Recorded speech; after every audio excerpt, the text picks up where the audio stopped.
hermenéutico no es el desciframiento, la clarificación o la explicación de las estructuras del texto con las que se produce el sentido, sino de la experiencia humana que ese sentido está poniendo en juego.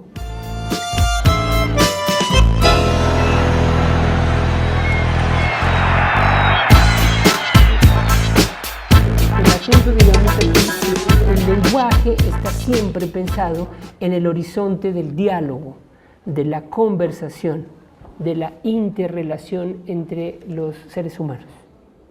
Eso sí hace una diferencia clara con el abordaje del lenguaje como el sistema. En las ciencias positivas del texto, a lo que aspiramos es a acceder al sistema, a reconstruir el sistema, ¿verdad? A través justamente de los textos se tratan de ir identificando casi en un sentido o bien sea arqueológico o bien sea paleográfico, se trata de ir viendo las huellas, los elementos, los rasgos que constituirían esa suerte de metagramática que está por encima de cualquier texto, ¿verdad? Ese no parece ser el problema hermenéutico, porque hay una conciencia muy clara de que todo asunto del sentido es un asunto humano, de las condiciones, las circunstancias, las necesidades humanas, que se despliegan ontológicamente en el lenguaje. Y esta es otra manera de entender un poco esta sentencia que acabo de decir hace un rato del carácter ontológico del lenguaje, ¿no? En ese sentido es que Gadamer ha insistido que la hermenéutica, Hans-Georg Gadamer ha insistido que la hermenéutica es una reflexión, es un pensamiento filosófico que nos permite comprender el entendimiento de los hombres entre sí como algo más que técnico.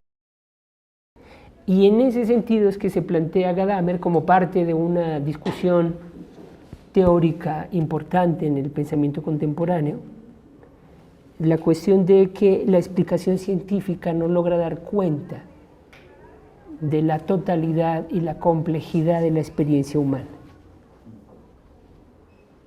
Digamos que es parte, por decirlo así, de esa corriente de pensamiento antimoderno o premoderno en la propia modernidad. El proyecto de la modernidad, en términos epistemológicos, es un proyecto que supone que a través de la ciencia se logra dar una explicación completa, exhaustiva, sistemática de la cuestión humana.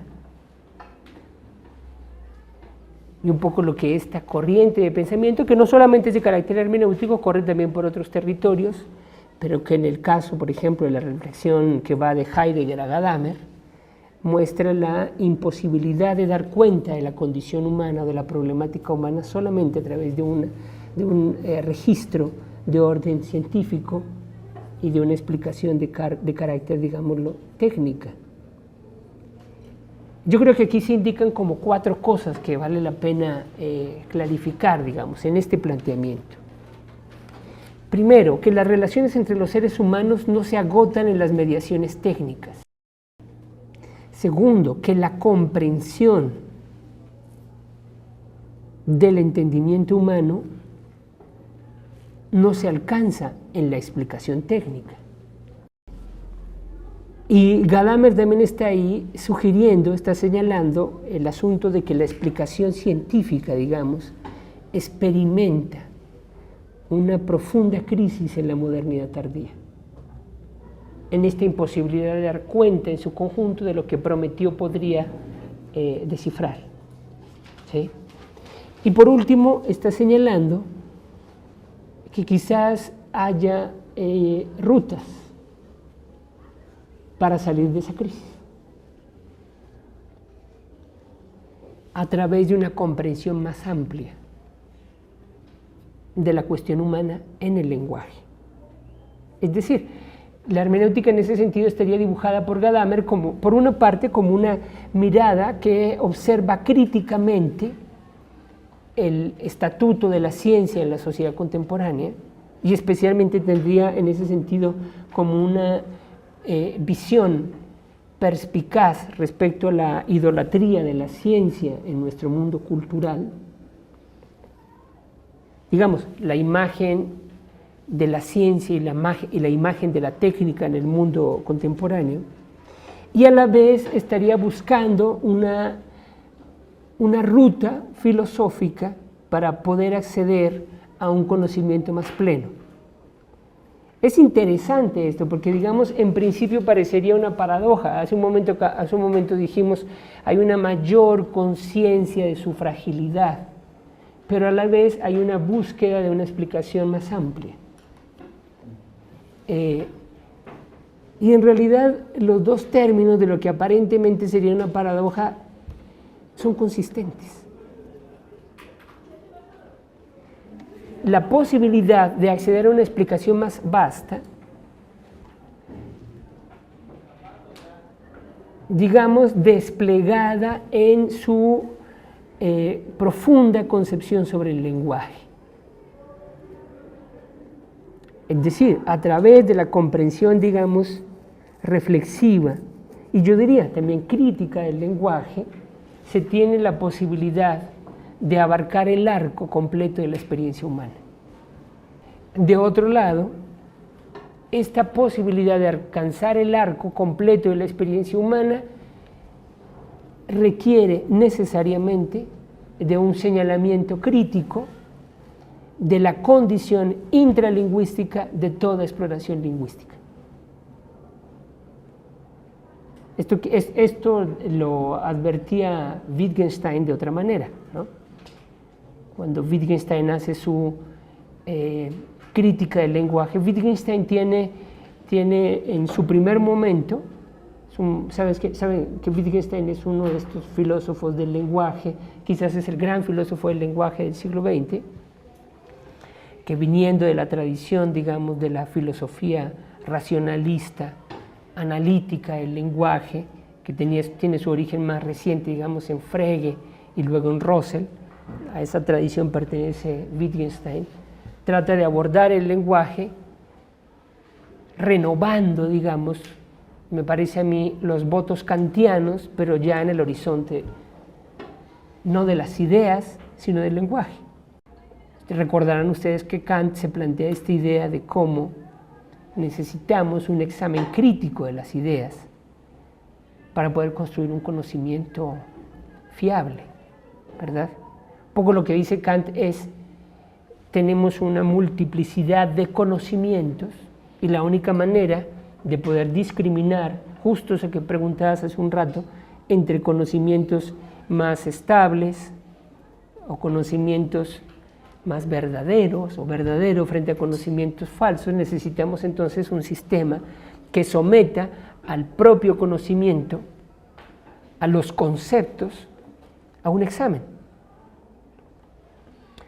Ese es el eje de la crítica kantiana del conocimiento, ¿verdad? Lo que hace Wittgenstein en el siglo XX es plantearse el problema de otra manera. La cuestión es no de qué hablamos, sino con qué hablamos. Y entonces se plantea como principio y final, en realidad,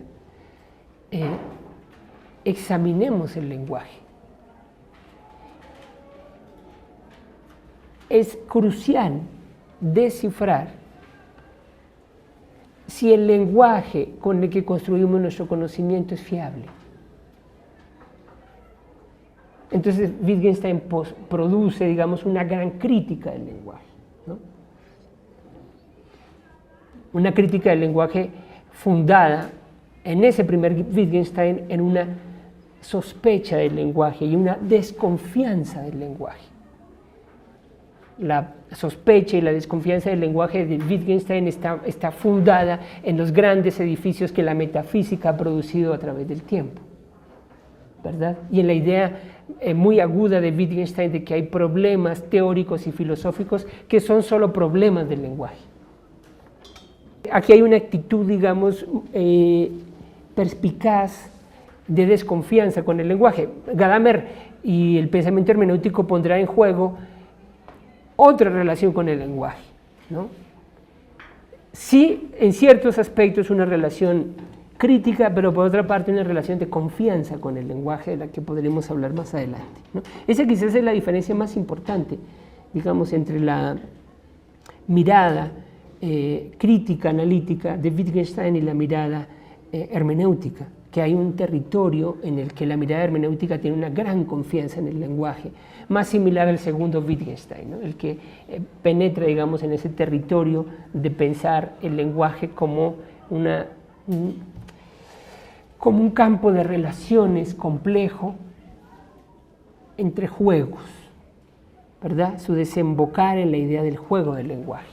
Bien, pero lo que quiero llamar la atención aquí es que en Wittgenstein está esta idea de que hemos de someter a examen el lenguaje con el que hablamos. Pero esto representa una enorme dificultad, ¿no? Mirar el punto de partida desde el cual miramos, o mirar, digamos en otros términos, mirar nuestra mirada. En términos icónicos, mirar nuestra mirada. Eso es un gran problema, mirar nuestra mirada. Identificar, reconocer los límites de nuestra mirada al ver nuestra mirada. Ese es un problema que de alguna manera el pensamiento hermenéutico va a poner en juego de una manera crítica y bastante intensa, ¿no? Este reconocimiento de la lingüisticidad, diríamos, así como lo llama Gadamer, el carácter de la lingüisticidad de la experiencia del mundo o de la lingüisticidad del mundo,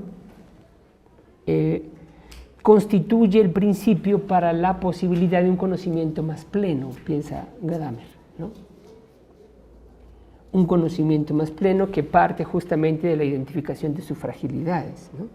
Y lo que le parece es que, como él le llama, las teorías cognitivistas del lenguaje infravaloran esa condición ontológica y ese alcance, ese gran alcance del lenguaje. Y aquí cuando está hablando de teorías cognoscitivistas, está hablando básicamente de las teorías modernas del lenguaje, es decir, está hablando básicamente de cuestiones como la lingüística, el análisis del discurso, las perspectivas más vinculadas como con las semióticas sectoriales, etcétera, ¿no?